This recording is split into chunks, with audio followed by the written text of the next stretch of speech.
Eu queria ler Deuteronômio capítulo 16 e quero ler o verso de número 9, 16, 9. 16, 9 diz assim a palavra: 7 semanas contarás, quando a foice começar na seara, entrarás a contar as 7 semanas e celebrarás a festa das semanas ao Senhor teu Deus. Repita lá comigo: festa das semanas. Festa das semanas. Diz a palavra: e com ofertas voluntárias da tua mão, segundo o Senhor teu Deus te houver abençoado. A festa que Deus chama de semanas é uma festa em que Ele diz: e quando vieres à minha presença, não venhas de mãos a abanar ou de mãos vazias. Traz as tuas ofertas, traz a tua honra, traz a tua gratidão. Diz a palavra ainda que, verso 11, alegra-te perante o Senhor teu Deus, tu, teu filho, tua filha, teu servo, tua serva, o levita que está dentro da tua cidade, e o estrangeiro e o órfão e a viúva que estão no meio de ti, no lugar que o Senhor teu Deus escolher para ali fazer habitar o seu nome. Isto é uma festa. Aqui é chamada de semanas, nós chamamos de Pentecostes. E se você reparar, não vou ler, mas antes, há uma outra festa que Deus está a especificar e a dizer que Israel deve celebrar, chamada Páscoa.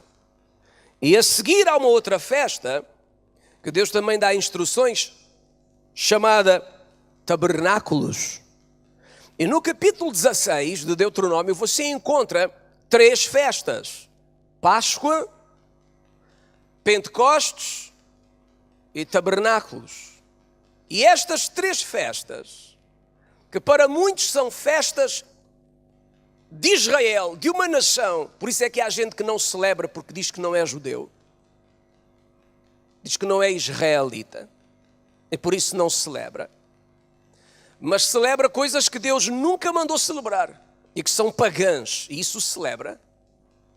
E não celebra 3 festas que não são de uma nação, não são de um povo especial, são de Deus. E a prova que as 3 festas são de Deus está no facto de você perceber o que é que as festas significam. E quando nós percebemos o que é que as festas significam, nós percebemos que as festas não são de uma nação, não são de um povo, são de Deus, são para nós, são para a igreja. Primeira festa, Páscoa.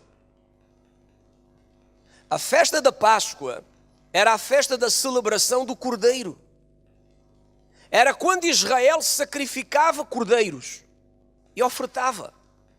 E relembrava que no Egito Deus os tinha protegido da morte e libertado do cativeiro pelo sangue de um cordeiro. O mais interessante é que quando Jesus foi crucificado, ele foi crucificado exatamente na altura em que os judeus iam celebrar a sua festa da Páscoa.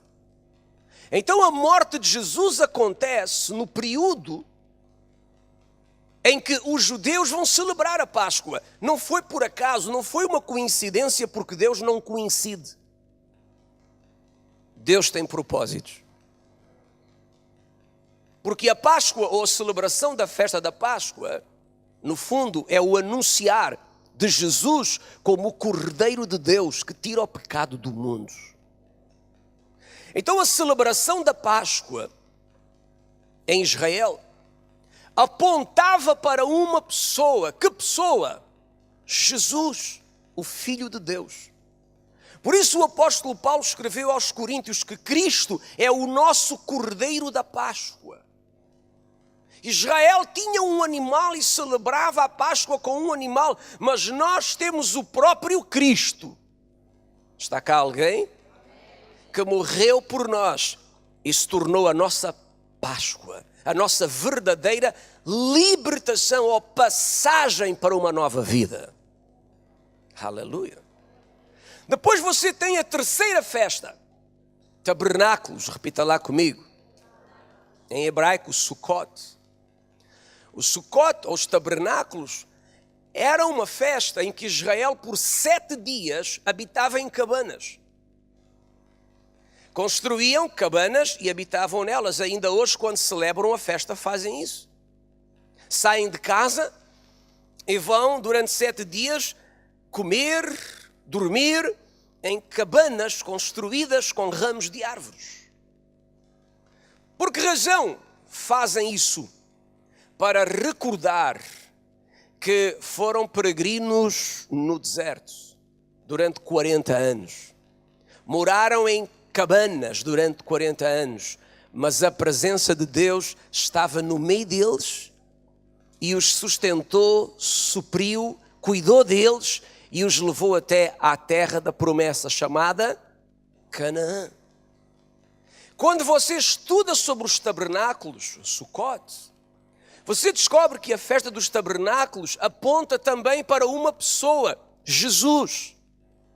E fala a respeito do quê? Fala a respeito da vinda ou do regresso de Jesus para habitar conosco eternamente. A palavra tabernáculo significa habitação. Quantos aqui é que acreditam que Jesus vai retornar aí um dia? Alguns dizem que ele vem já até ao final do ano, outros dizem que é em 2018. Eu não sei quando vem, eu acho que não vem tão cedo, mas é uma opinião minha. Mas ele que venha quando ele quiser, que eu cá estou, e você? Ainda ontem nós assistimos àquela tristeza, mais uma vez, ter que ouvir notícias da tragédia que aconteceu na grande cidade de Londres. A Europa está invadida de gente governada por um espírito de maldade, de violência, gente governada por um espírito de religiosidade que mata em nome de Deus. Mas eu quero dizer a vocês aqui esta tarde que a Europa também tem as suas culpas, principalmente porque a Europa, a partir de uma certa altura da sua existência, começou a expulsar Deus. E quando nós pomos Deus fora da nossa vida, o diabo chama-lhe um figo. A Europa expulsou Deus, tirou Deus das escolas, das universidades, tirou Deus da mentalidade governativa. Colocamos Deus fora porque não precisamos de Deus. Já tínhamos uma vida económica boa, já tínhamos bons empregos, bons salários, bons carros que vêm da Alemanha, e de maneira que não precisamos de Deus para nada. Mas o certo é que precisamos de Deus para tudo. E hoje a Europa está no estado em que está. A Europa está no estado em que está. Eu digo aos irmãos aqui, eu acredito que Deus muda circunstâncias e que o vale dos ossos secos pode voltar a viver. Mas é trágico aquilo que acontece na Europa. Existem templos a serem comprados pelos islâmicos.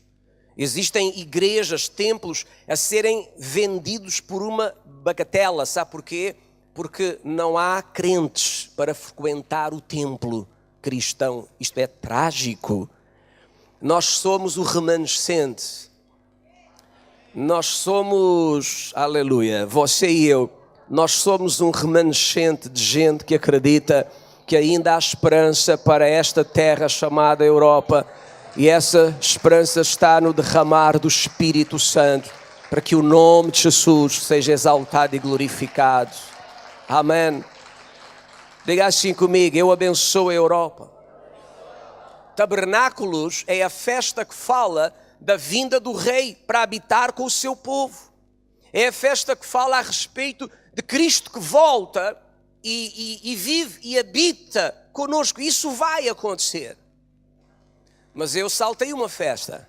Elas são 3. Páscoa, a primeira, o Pessah, que fala a respeito da morte de Jesus, da morte redentora, porque gente que morreu pelos outros há por aí muita, mas alguém que tenha morrido e tenha sido capaz com a sua morte de fazer remissão, só há um, que é Jesus Cristo. A morte dele trouxe vida a todos nós. Isso é fantástico. Isso é Pessah. Isso é Páscoa. Tabernáculos, a terceira. Sucot, as cabanas, que fala da vinda do rei, da vinda de Jesus.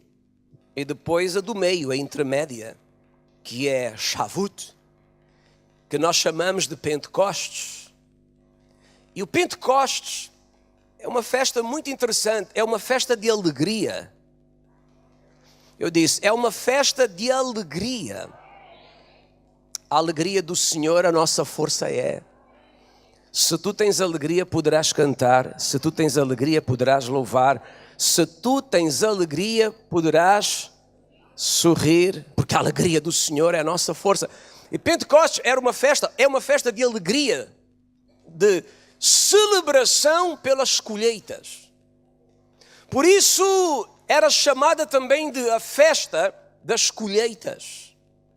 Israel vinha celebrar ao Senhor o fruto da terra, as colheitas, e vinha agradecer ao Senhor, porque o Senhor, na sua bondade e misericórdia, tinha feito com que a semente tivesse dado fruto.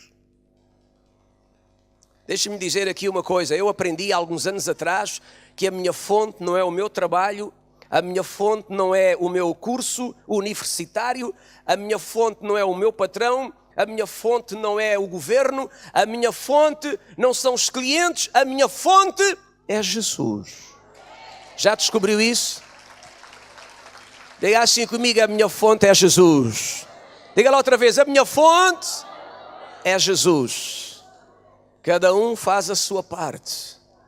Mas se Jesus não te abençoar o trabalho das mãos, há tanta gente que trabalha e trabalha e trabalha e trabalha, e quanto mais trabalha, mais infeliz é. E há gente como eu, que tenho fama de não fazer nada, e sou tão feliz e abençoado. E você igual, você também, todos nós aqui.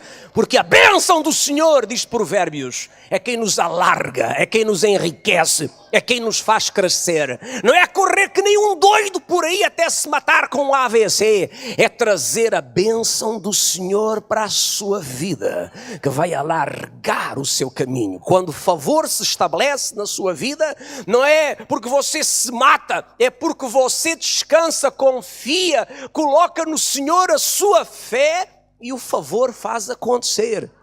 O sobrenatural traz a provisão e o suprimento.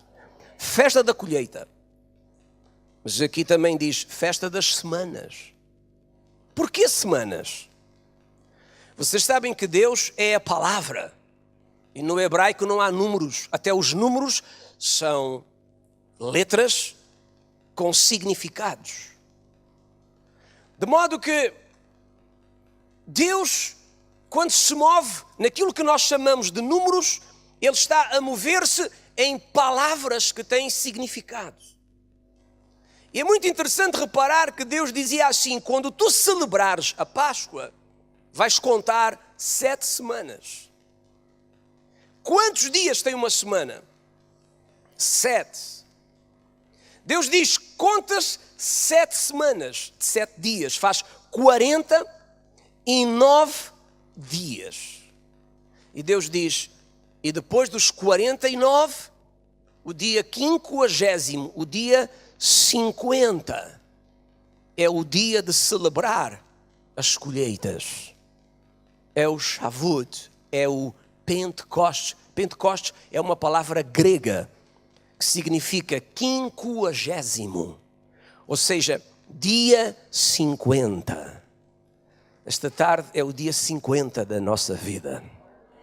É o meu dia 50. É o dia 50 da minha vida. É o dia 50 da sua vida. Alguém pode gritar 50? Não, isso não foi gritar. 50. 50 é um número muito importante na Bíblia. Tem a ver com Pentecostes. E o Pentecostes era festa de alegria, festa de celebrar colheitas, chamada Festa das Semanas. Celebrava-se 50 dias depois da Páscoa e a nação vinha para agradecer ao Senhor as colheitas e celebrar o seu favor e graça. Mas ninguém vinha de mãos a abanar.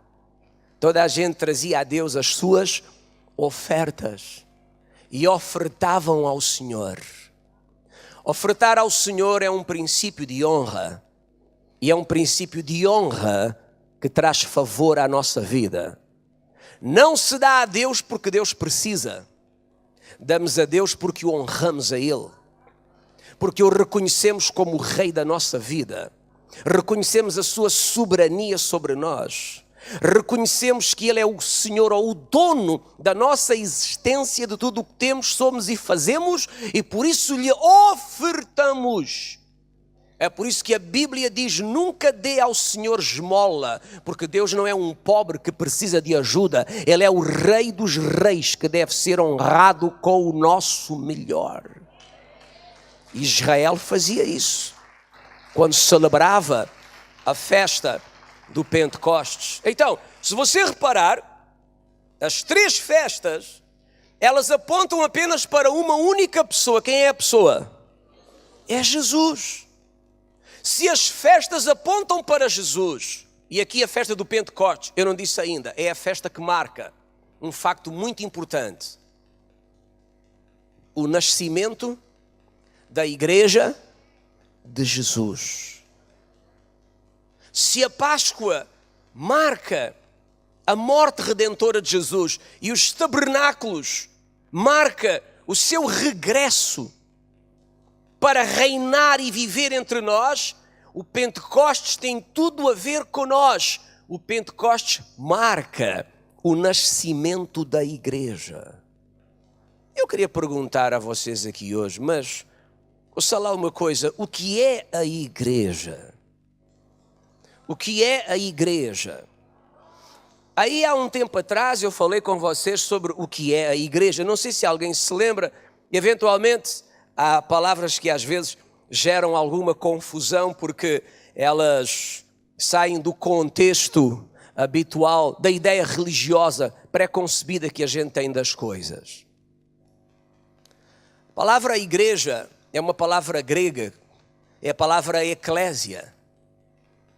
E uma eclésia é alguma coisa, ou era alguma coisa, que só os reis é que tinham.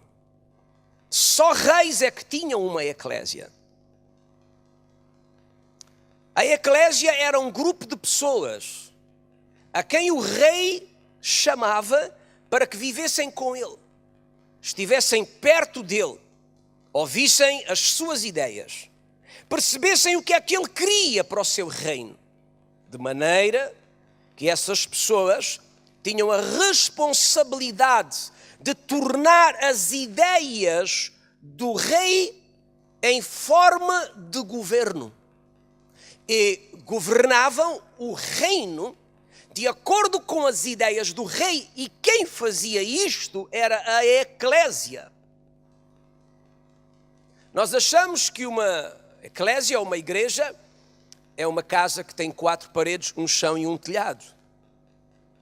Tem um órgão, convém ter, tem cadeiras, tem alguém que fala para nós, tem um porteiro, tem assistentes, tem uns cestos para levantar oferta. Mas isso não é a verdadeira eclésia. Isso é a forma organizada que nós temos de fazer o culto ao Senhor, a reunião. Porque a igreja, a verdadeira eclésia, somos todos nós. Olha, eu faço parte. E você também faz parte se Jesus é o Senhor da sua vida. E estamos aqui como a eclésia para fazer algo muito importante. É manifestar a vontade do nosso Rei sobre a terra, na vida daqueles que estão à nossa volta, influenciá-los com o poder do Evangelho, que é a cultura, a mentalidade do nosso Rei chamado Jesus. É por isso que só reis tinham eclésias.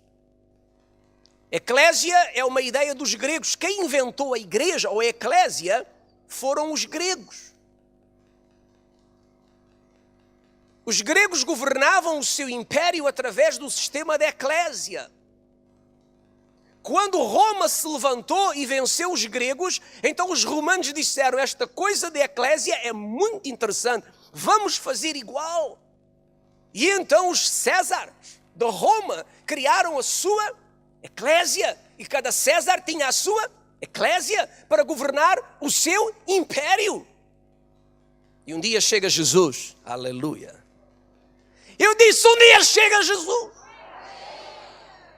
nascido em Belém, Judá. Não nasceu entre as pedras de granito. Não nasceu no meio do mármore italiano. Diz que nasceu numa manjedoura em Belém, Judá. E faz-se homem, trabalhando em carpintaria com José, seu pai postiço.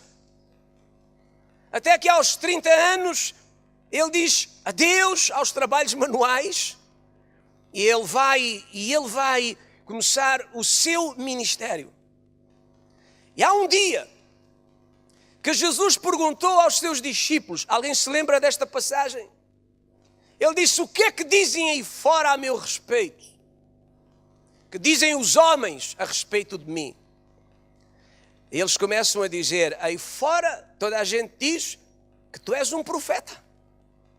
Dizem que tu és o João, o Elias, que tu és o Jeremias, que tu és... Mas Jesus diz, é isso que pensam a meu respeito. É que se pensam isso a meu respeito, isto é um problema para mim, porque profetas não têm eclésia, eles são apenas voz de Deus para os homens. Eclésia é alguma coisa de reis. E então Jesus diz, bem, mas agora vocês que estão comigo, o que é que vocês pensam a meu respeito? O que é que eu sou para vocês? E é aí que se levanta um amigo nosso chamado Pedro. E Pedro diz, tu és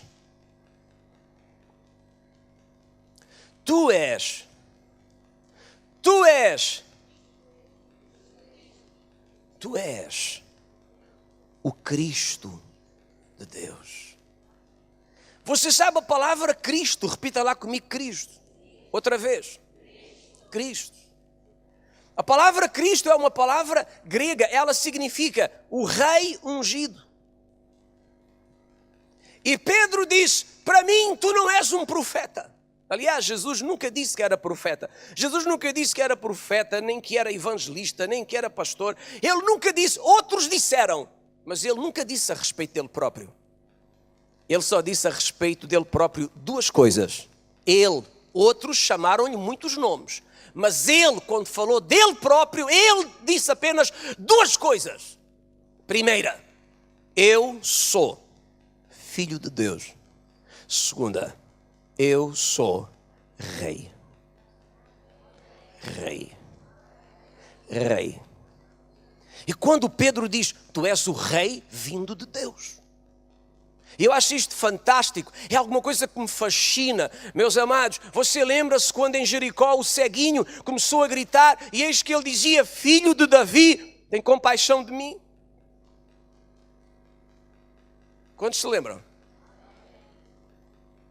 E disseram ao cego, cala-te. Porque é que o mandaram calar? Por que razão? Disseram ao cego, cala-te, não grites. Será que não gostavam que o cego fosse curado? Claro que sim. A irmã ali está a dizer, porque ele gritava muito alto. Eu vou lhe dizer a razão pela qual pediram ao cego que se calasse. Porque o cego estava a fazer uma provocação política que podia levar todos para o cilindró. Você diz, porquê, pastor? Porque, meus amados, chamar a alguém filho de Davi é o mesmo que dizer, tu és o herdeiro do trono do nosso pai Davi. Mas havia alguém sentado no trono chamado Herodes. E agora um ceguinho que veio lá do escafundá, não sei de onde, está gritando e está dizendo, este aqui é o legítimo herdeiro do trono do nosso pai Davi. Ele é rei. Já imaginou se Herodes ouvir isto? Quando Herodes soube pelos magos que tinha acabado de nascer o rei dos judeus, Herodes disse aos magos: vão lá descobrir onde é que está ele, que eu quero também fazer-lhe umas adorações. Dar-lhe uns presentes especiais, acabar com a raça dele, que eu não quero competição. Estão cá os irmãos? E agora ele está gritando e dizendo: ele é o rei, o legítimo herdeiro do trono do nosso pai Davi. É uma provocação política. E os amigos dizem: cala-te, cala-te, fecha a matraca, que vai tudo preso aqui. Mas ele gritava ainda mais, sem medo algum: este é o rei ungido. Este é o rei ungido. Este é o rei ungido. Tem misericórdia de mim. E o rei teve misericórdia dele. Porque ter misericórdia é coisa de rei. Dar favor é coisa de rei. Cair em graça é coisa de rei e de reino. Amados, eu fico a pensar naquela senhora, a de Cananeia, que a filha era endemoninhada. Ela é estrangeira, não tem direito à bênção, porque ela não tem sangue judeu, mas ela vem e grita: filho de Davi. Ela está a chamar Jesus por aquilo que ele realmente é. Em Israel chamavam a Jesus de profeta, de ajudador, de amigo. E vem alguém dizer aquilo que ele realmente é: tu és o rei. Os discípulos disseram a Jesus: repreende-a. E ela vem gritando atrás de nós: cambada de discípulos. Glória a Deus que veio o Pentecostes e mudou a vida deles. Repreende-a, Senhor. Manda-a calar, Senhor, porque vamos todos presos. Ela está a chamar-te de rei em público. Já não bastam os problemas que nós temos na cidade? Quantos te querem apedrejar e falam mal de ti e querem impedir o teu ministério de crescer? E vem esta mulherzinha agora chamar-te de rei? Cuidado! Estão por aí autoridades, alguém pode ouvir. E Jesus não respondeu palavra nenhuma, como que provocando ainda mais: deixem-na gritar, deixem-na falar. Consola-me os ouvidos ouvir alguém chamar-me aquilo que eu realmente sou: o rei. Eu sou o rei, eu sou o rei. E diga a vocês: Jesus é o rei. Jesus é o rei. E aquela gente tinha a revelação de quem ele era, o rei.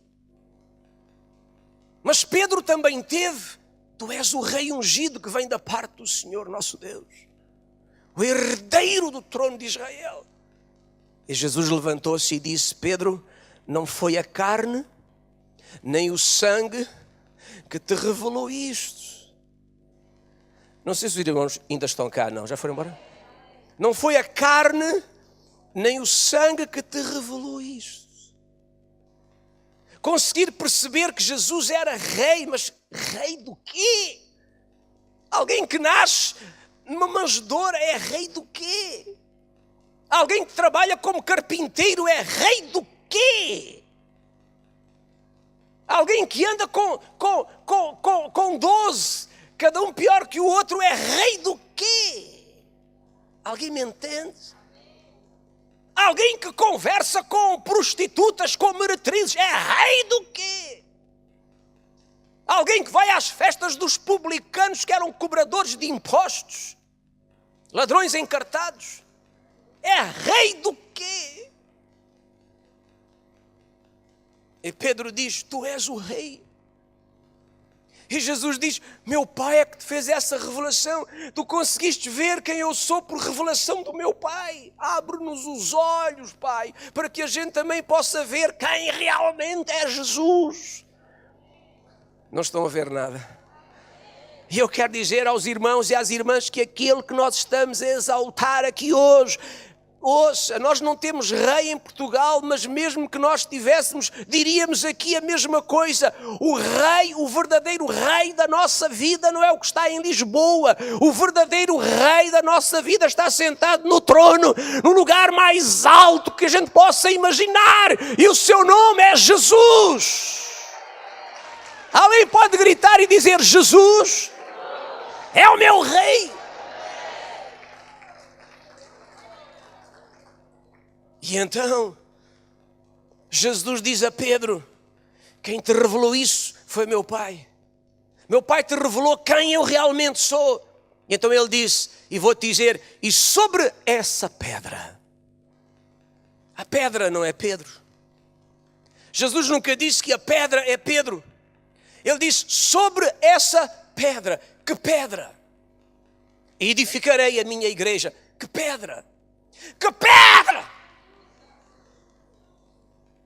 Alguém grite e diga: que pedra? Qual é a pedra? Não. Qual é a pedra? Alguém disse: revelação sobre a pedra da revelação de quem eu sou. Sobre a revelação de que eu sou rei. O rei ungido, vindo de meu Pai. Eu estabeleço sobre essa revelação a minha.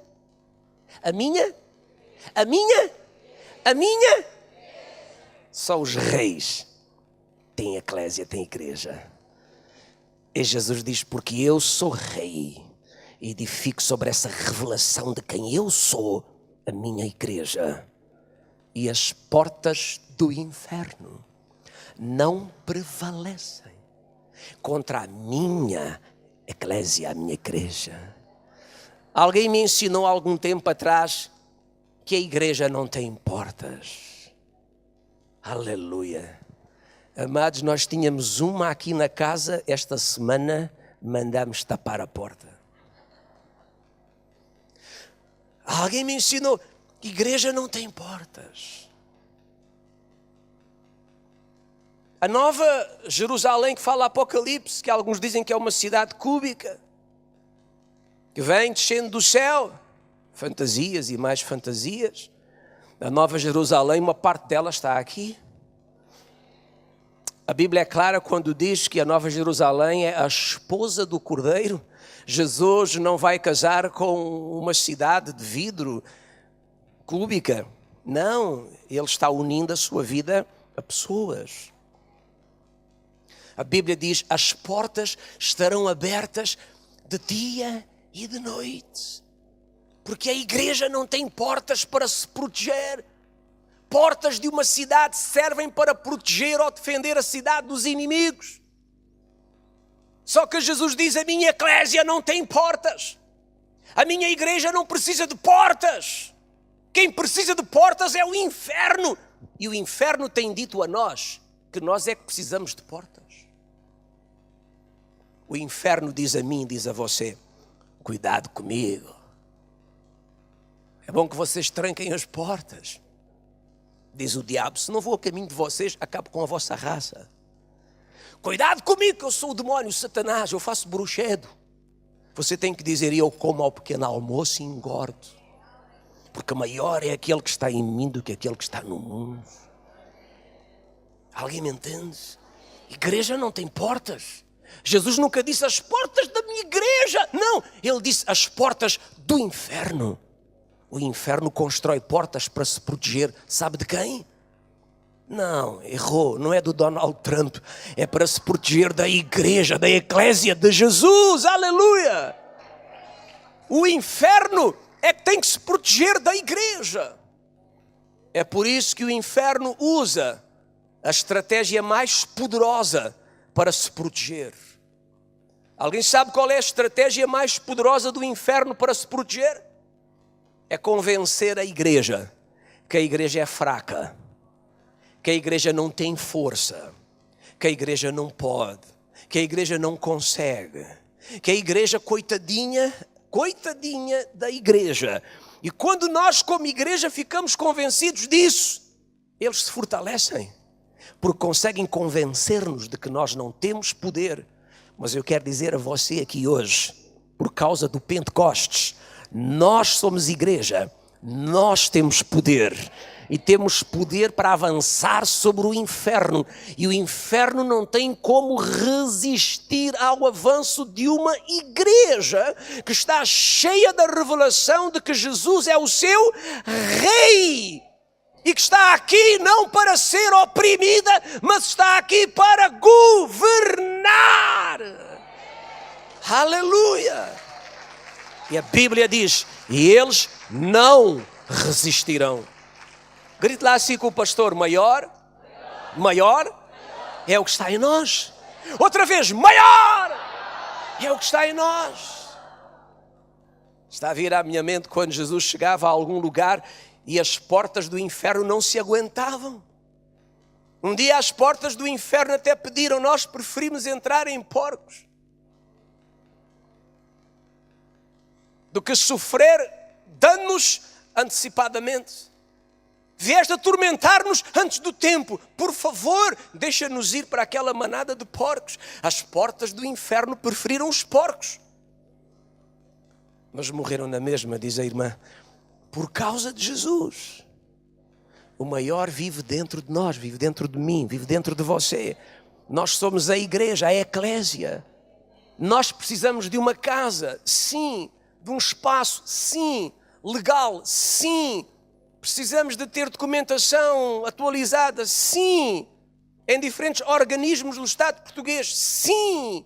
Mas a verdadeira igreja, ela respira, ela anda, ela mexe, ela pensa, ela fala. Melhor dizendo, ela profetiza, ela louva, ela adora, ela faz moça. Há um texto em Atos dos Apóstolos que vai acontecer comigo e consigo. Você ainda não sabe o que é? A Bíblia diz que aonde chegavam os apóstolos de Jesus, dizia-se assim, os que têm transtornado o mundo chegaram à nossa cidade. Os habitantes, as autoridades das cidades ficavam perturbadas quando sabiam que apóstolos de Jesus tinham chegado, porque sabiam que ao chegarem as coisas nunca mais seriam iguais. Haviam negócios que iam à falência.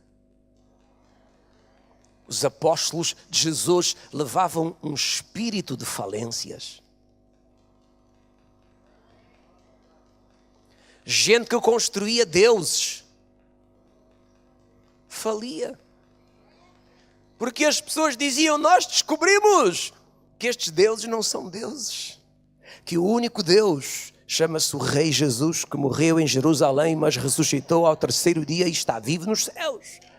Não queriam mais aqueles deuses. Transtornavam a cidade. Alguém repita assim comigo, agora é a hora de começar a transtornar o meu prédio. Depois a minha rua, depois a minha cidade, depois a minha nação. Porque Portugal pertence a Jesus. Porque Portugal pertence a Jesus. Porque Portugal pertence a Jesus. Amém. Isso é um aplauso que os irmãos deram? Foi um aplauso. Oh! Aleluia! Deixe-me só partilhar consigo, já estou quase a terminar a palavra. Quero só partilhar consigo, Atos, tinha que ler, Atos capítulo 2, e verso do número 1. Leia comigo, é fantástico.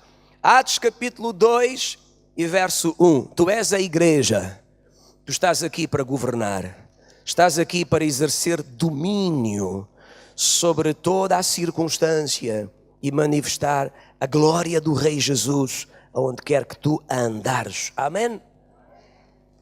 Diz assim Atos 2:1.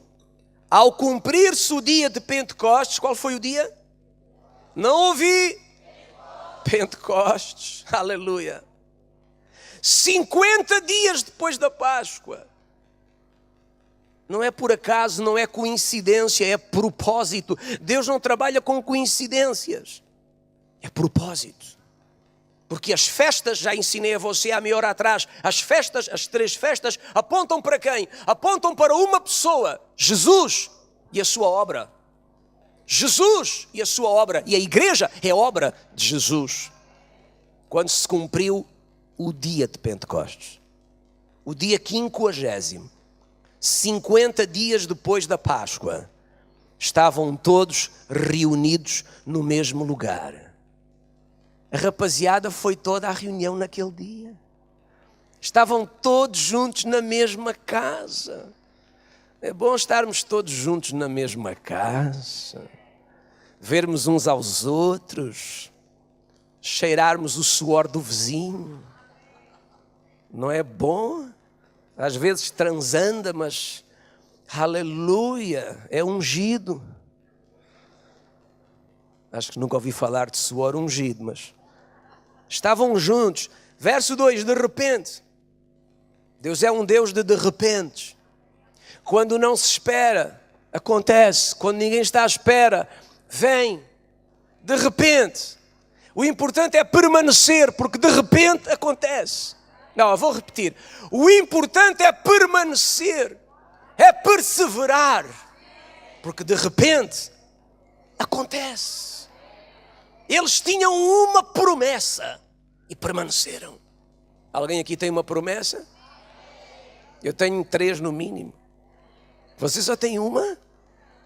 Alguém tem uma promessa? Deus te fez uma promessa, plantou uma palavra dentro de ti, usou um profeta, usou uma revelação, usou um sonho e plantou uma promessa dentro de ti. Permanece, permanece, permanece, permanece, permanece, permanece, permanece, permanece, permanece, porque de repente acontece. De repente acontece. Jesus disse: não saiam de Jerusalém. Repita lá comigo: não sair. Você sabe, isto é muito interessante. Deus nunca usou pessoas sem primeiro dar a essas pessoas uma experiência forte. Às vezes não basta nós termos desejo no nosso coração, temos que ter uma experiência forte. Existem muitas pessoas que querem dar-se ao Senhor, e eu dou um conselho: não ponha o carro à frente dos bois. É preciso ter primeiro uma experiência forte. E sabe porquê é que uma experiência forte é importante? Porque quando vierem os dias difíceis, dolorosos, da perseguição, da injustiça e da dor, a experiência forte mantém-te alinhado com o propósito. Mas quando não tens a experiência forte, facilmente tu desistes daquilo que tu começaste. Porque falta a experiência forte. Não sei se eu me expliquei bem. Então Jesus disse a eles: não saiam de Jerusalém até que vocês tenham uma experiência forte, marcante. E eles esperaram. Eram 120. E eu, ao olhar para aqui e ao ver esta casa praticamente cheia, eu quero dizer a você uma coisa. Aleluia. Eu quero lhe dizer uma coisa. Vou dizer. Você sabe, eram 120.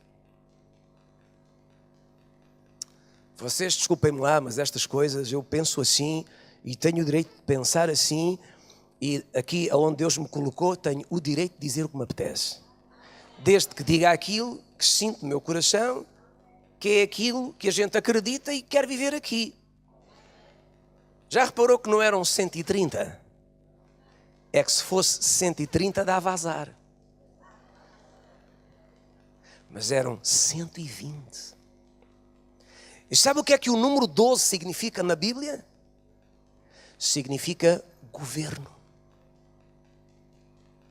Significa exercício de governo. Quando Jesus chamou gente para estar com ele, quantos chamou? 12.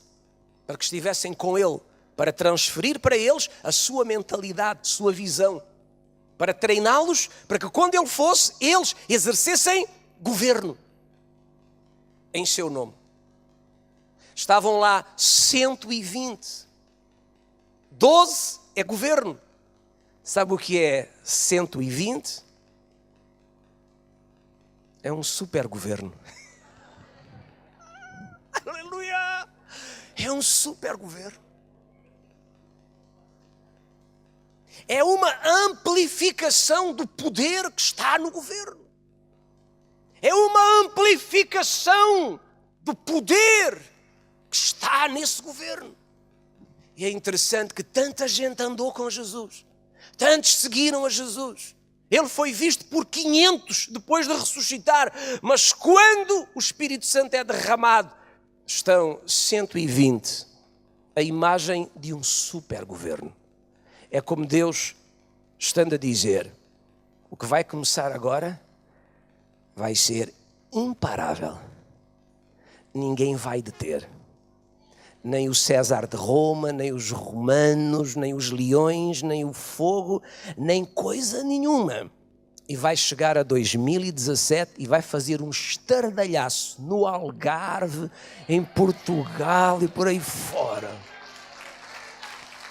120.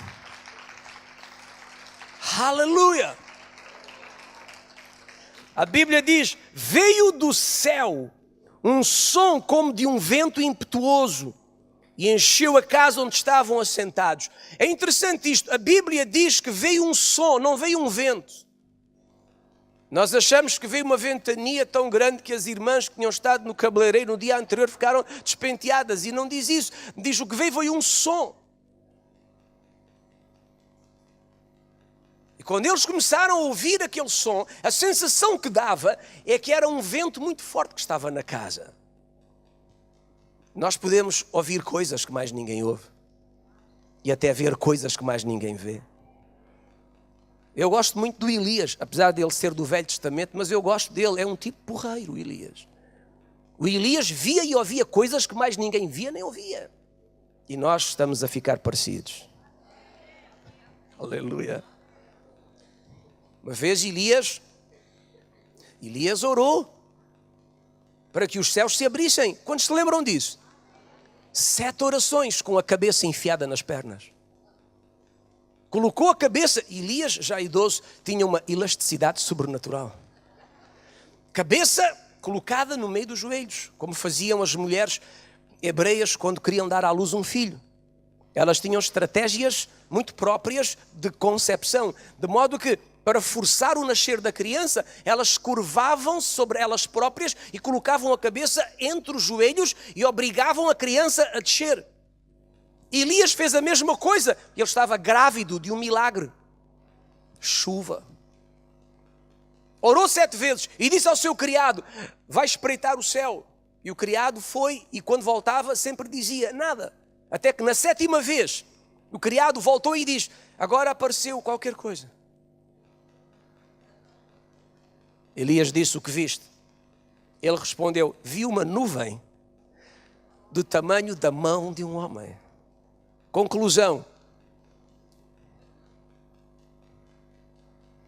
o criado tinha boa visão. Porque ver uma nuvem do tamanho da mão de um homem é preciso ter olho de falcão. E sabe o que aconteceu? Elias faz algo estranho. Ele vai ter com o rei e diz ao rei: foge rapidamente para casa, antes que uma grande chuva te apanhe, porque eu estou a ouvir o som de uma chuva muito grande. O que é que andava no céu? Uma nuvem do tamanho da mão de um homem. E quando ele vê aquela nuvem, na realidade, aquilo que ele vê no espírito é os céus negros. E ele ouve o som de uma chuva. Ouça, só há uma nuvem do tamanho de uma mão e ele ouve o som de uma chuva gigantesca. Que ouvidos aquele homem tinha? Ele ouvia coisas que iam acontecer. Ele via coisas que estavam a acontecer já no mundo espiritual. Em nome de Jesus, agora é o nosso tempo, é a nossa vez.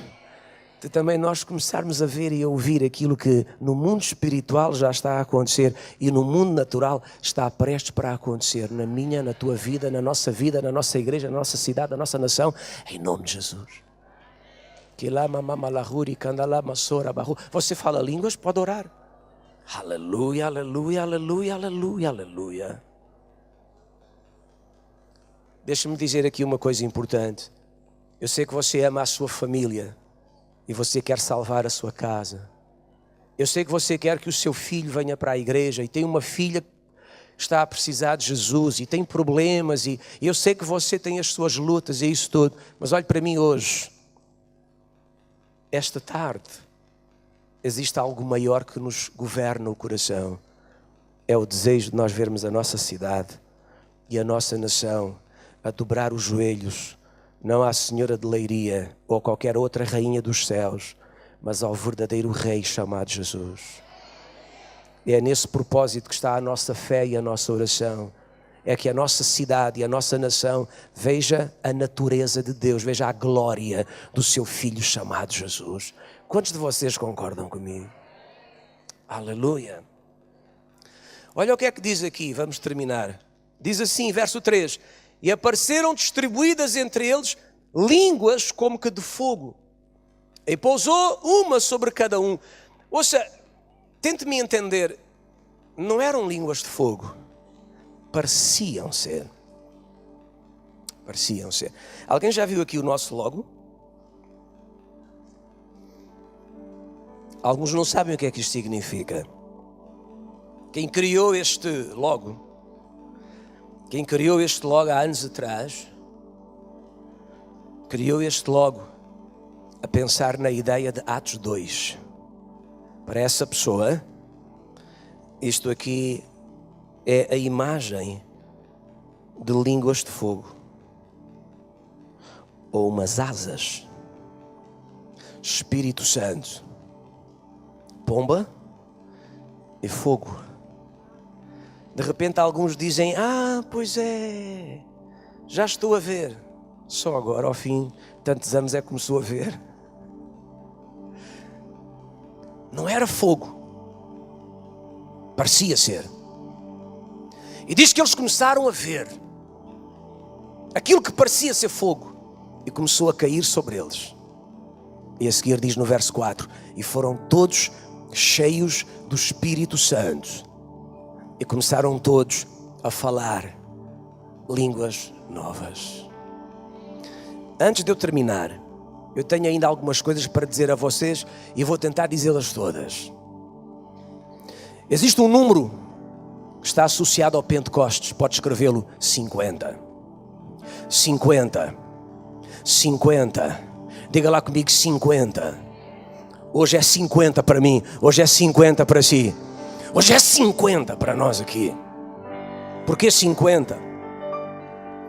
Deus move-se no significado e no simbolismo dos números. Sempre é assim, desde o princípio até o fim da Bíblia. Deus diz, contarás 50 dias depois da Páscoa. Depois de celebrares a morte do Cordeiro, conta 50. Depois de celebrares o sacrifício do Cordeiro, conta 50. E quando chegar o dia 50, faz-me uma festa. Traz-me ofertas e agradece-me pelo meu favor e pela minha graça. Está cá alguém? Aleluia. Você sabe o que é que na Bíblia significa o número 5? 5 na Bíblia, 5 na linguagem espiritual, significa graça. Significa favor. E significa misericórdia. Eu repito, 5 na Bíblia significa graça. Significa favor.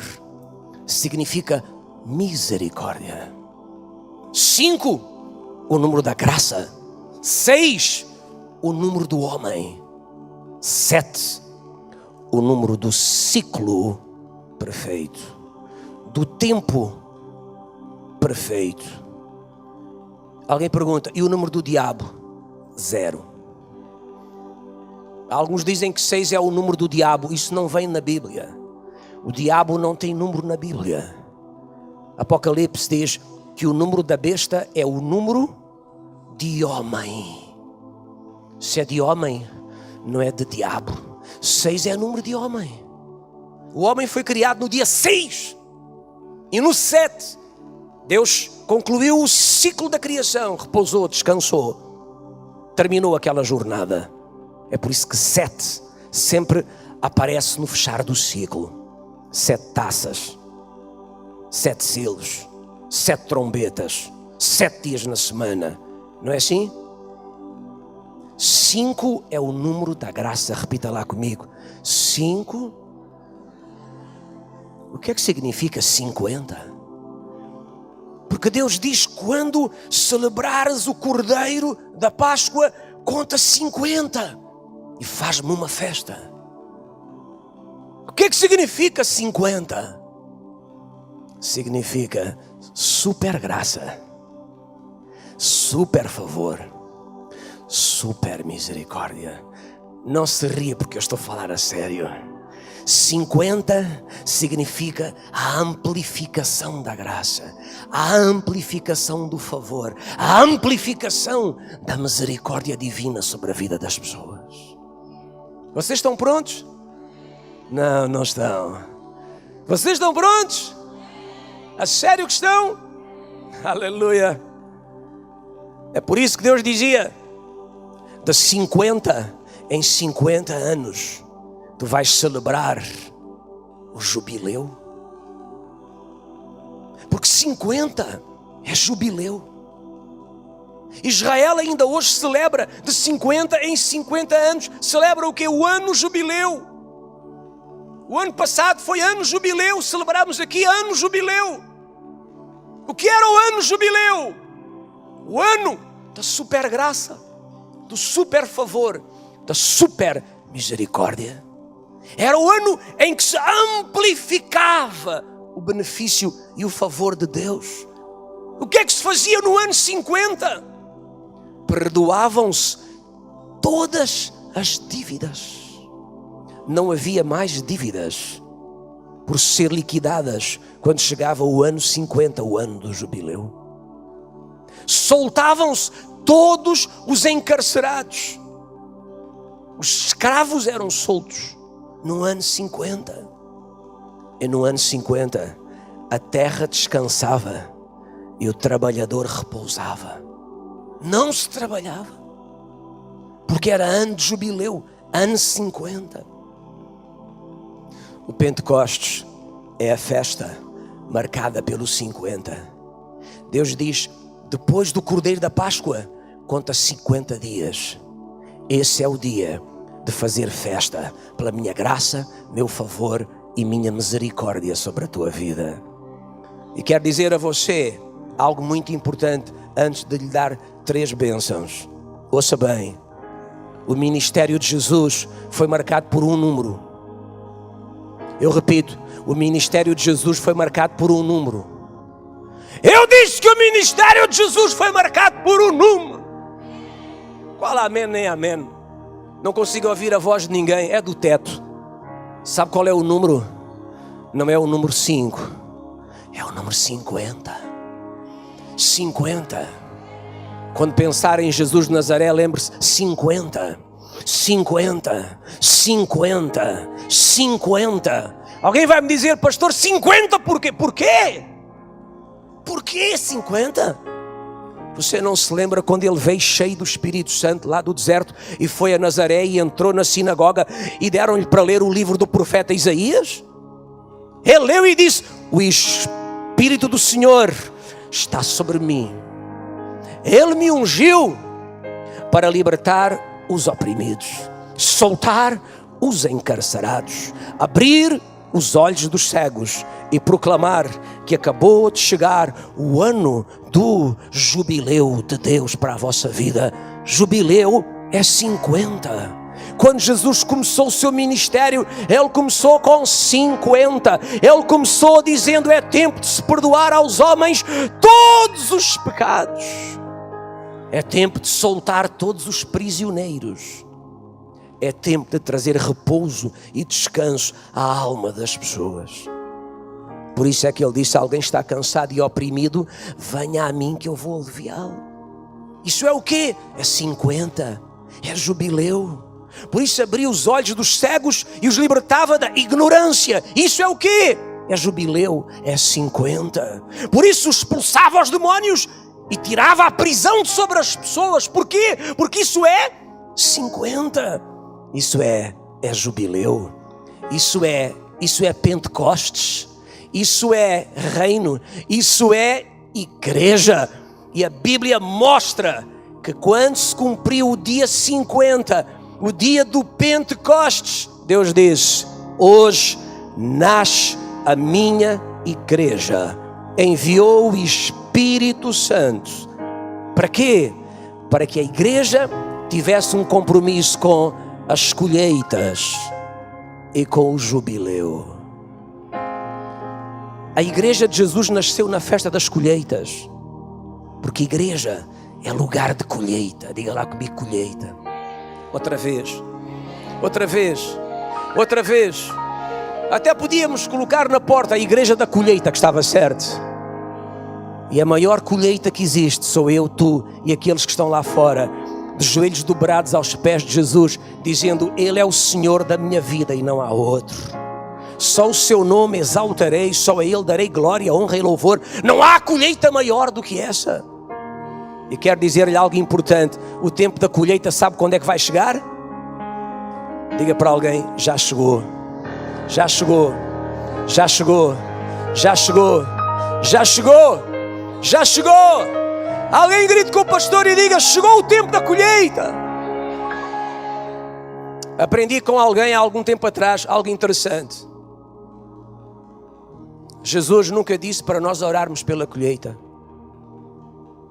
E é o que nós fazemos. Nós oramos pelas pessoas, para Deus salvar as pessoas. E Deus, Jesus, nunca mandou fazer isso. Ele nunca mostrou grande preocupação com a colheita. Um dia Ele disse aos discípulos: dizem vocês que falta 4 meses para vir a ceifa? É isso que vocês dizem? Então Jesus disse: eu digo a vocês, a seara está pronta, mas vocês devem orar ao Senhor da seara para enviar ceifeiros para a sua seara. Jesus não disse: vão e orem pela seara. Ele disse: ela está pronta, orem para que venham ceifeiros. Sabe qual é o problema? É os ceifeiros, não é a seara. E por que razão é que o problema somos nós, os ceifeiros?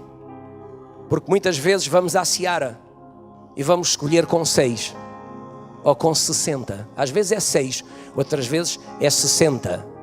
E quando vamos tentar colher com 6 ou 60 é muito complicado. O que é 6? Homem. E vamos nós com as nossas ideias, com as nossas manias, convencidos de que somos alguma coisa. E chegamos lá e esbarramos numa colheita que nos resiste. Outras vezes vamos com 7. E chegamos, há quem vá até com 70. E chegamos e libertamos o juízo. E dizemos: ou vens para Cristo, ou vais arder no fogo do inferno. Ou te arrependes, ou um caminhão te mata aí fora. 7, 70. Juízo. Trombeta, selo. Taça. Alguém me entende? Mas quando eu e você vamos com 50. Com 50. Vamos com 50. Ok, é muito para si, vá só com 5. Mas vá com o significado. E você vai com graça. E Jesus foi claro quando revelou que na graça há reconciliação, não acusação de pecados. A graça não te vai dizer: arrepende-te, pecador, desgraçado, infeliz, que vais arder nas chamas com Satanás. A graça te diz: Jesus morreu por ti, Ele te ama. Vem a Ele tal e qual como estás. E o que é que eu tenho que mudar para ir? 0. Quando vieres a Ele, Ele logo te muda todo. 50. Quando nós vamos com 50, graça, favor e misericórdia, é mais fácil a colheita render-se. O problema não está na seara. O problema está nos ceifeiros.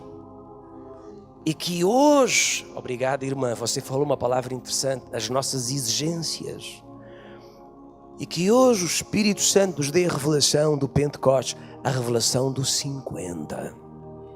Da super graça, do super favor e da super misericórdia de Deus. Na nossa vida e a favor daqueles que estão à nossa volta. Quantos me entenderam? Digam amém. Para terminar, também há um jubileu para mim e para si. Pentecostes é 50, é jubileu. Também há um Pentecostes. Hoje aqui, em nome do Senhor, quero colocar 3 bênçãos na sua vida. Eu durante a semana libertei isto sobre algumas pessoas, liberto sobre si. Em nome do Pai, do Filho e do Espírito Santo. Que a unção da erradicação das dívidas venha para pessoas que estão aqui dentro desta casa. Quero proclamar em nome do Senhor que este é o seu ano de se libertar de todas as dívidas que vieram sobre a tua vida em nome do Senhor Jesus. Nunca mais dívidas. Deus tem uma unção para erradicar dívidas. Olhe para mim e ouça, dívida não vem de Deus. Dívida é uma opressão.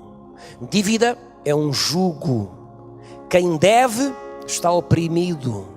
Quem deve não é cabeça, é cauda.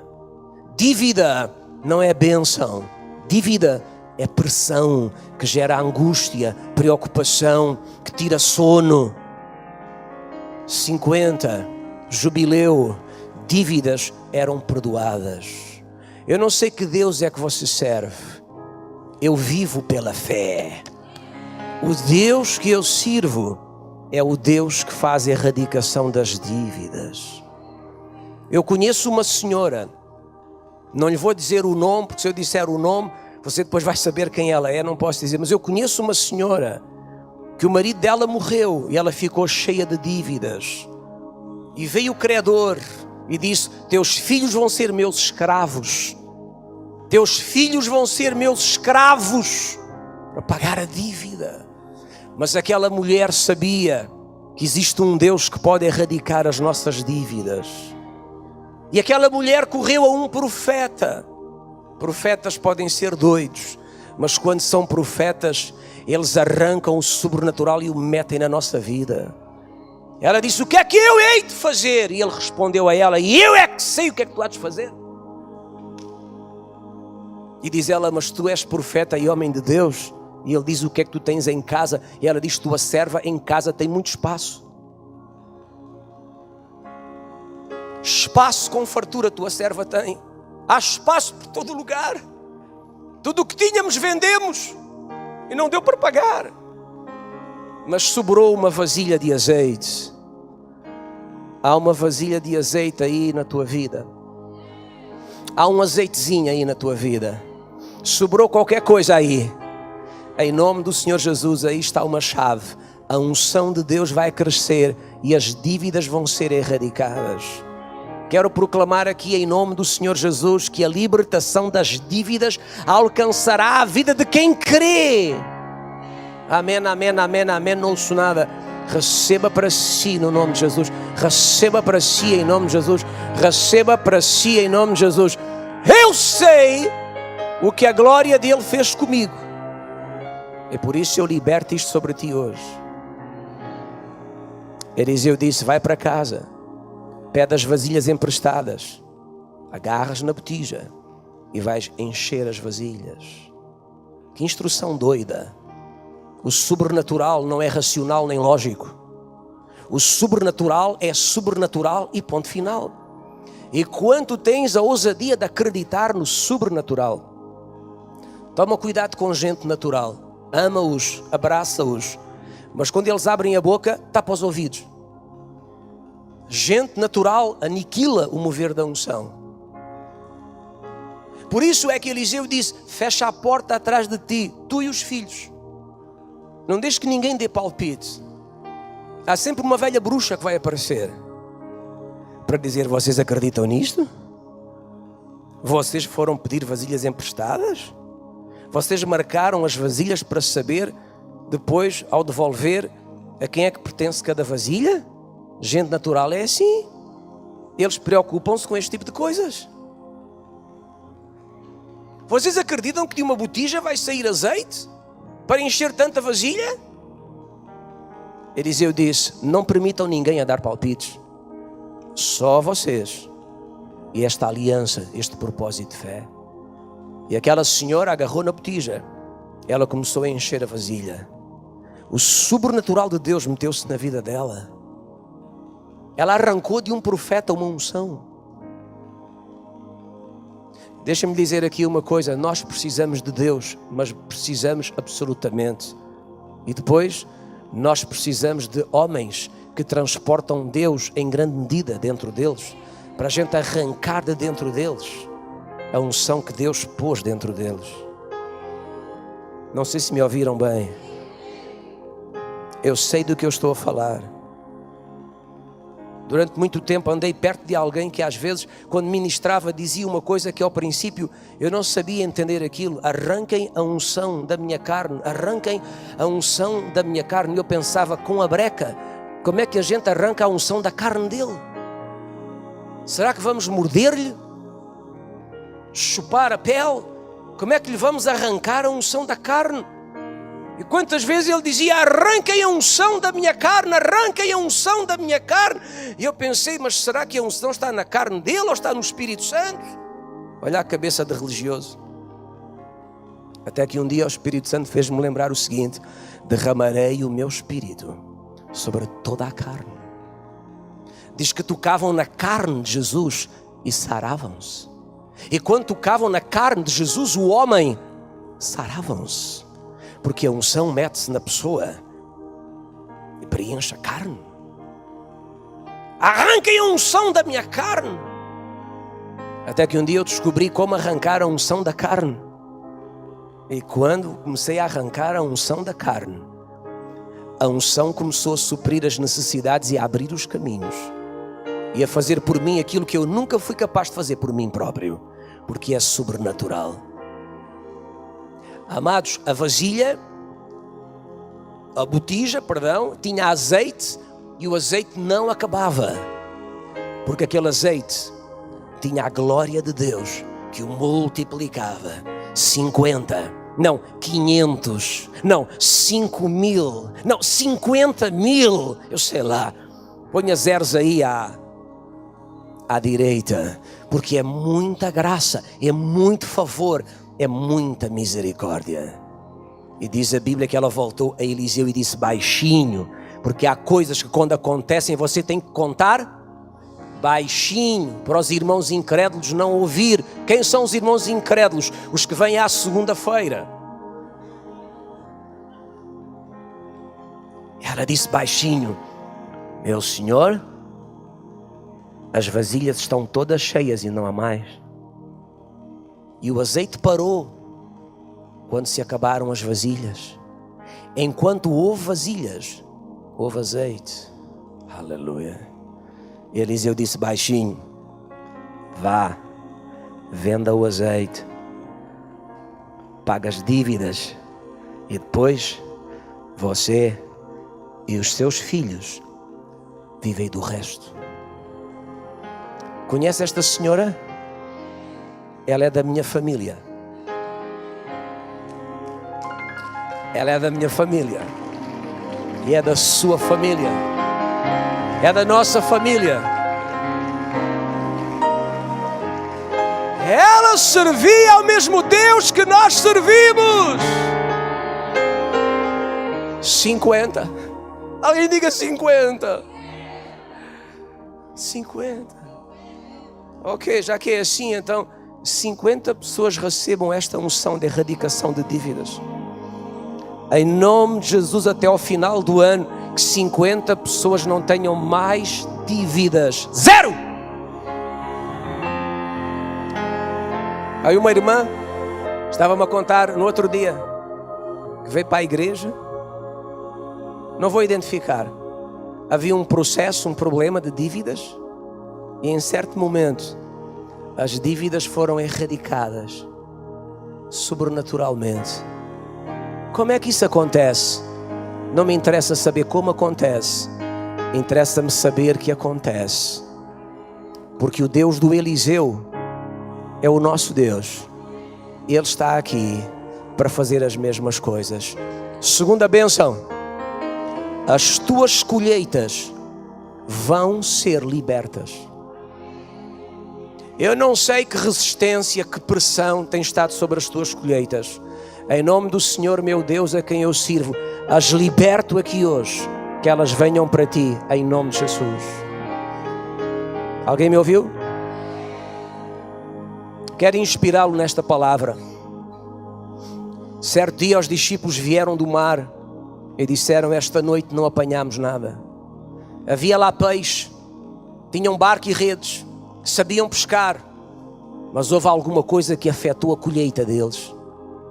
Trabalharam para zero. Mas Jesus disse a eles: voltem outra vez, lancem do lado direito, vocês acharão. E quando eles vão, debaixo daquela unção de 50, de uma graça aumentada, de um favor multiplicado, diz que quando lançaram as redes, o peixe apareceu, encheu o barco deles, encheu o barco dos outros. A minha pergunta é: quem reteve os peixes? Quem reteve os peixes? Quem segurou os peixes? Você sabe que não se pesca de dia? Ou pelo menos se você pesca com rede, você tem que pescar à noite. Durante o dia é muito mais difícil. Por isso eles pescaram de noite. E Jesus chega de manhã e diz: voltem ao mesmo sítio. Não importa a circunstância, vocês vão debaixo da minha palavra. Anote bem, vocês vão debaixo da minha palavra. Que palavra está sobre ti? Que palavra está sobre ti? Que palavra está sobre ti? Que palavra está sobre ti? Que palavra tu permites que venha sobre ti? Que palavra está sobre ti? Pedro disse: eu vou debaixo da tua palavra. Eu vou debaixo da tua palavra. E debaixo da tua palavra, aquilo que reteve os peixes vai soltar os meus peixes, e os meus peixes virão à minha rede. Em nome do Senhor Jesus, eu quero libertar a tua colheita. Quem a reteve? Quem aprendeu? Quem é a pessoa com a autoridade que tem uma mão de ferro e que está a trancar aquilo que é teu? Quem pensa essa pessoa que é? Ela pensa que porque tem títulos, ou porque é alguém em posição de governo e liderança, que pode fazer o que ela quer fazer com aquilo que é teu? Não!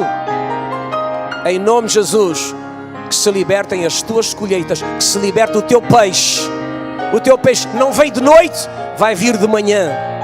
Não vem de noite, vem de manhã. Não veio até hoje, vai começar a vir a partir de hoje. Em o nome de Jesus. Aleluia. Alguém pode gritar, alguém pode agarrar essa palavra e tomá-la para a sua vida. Que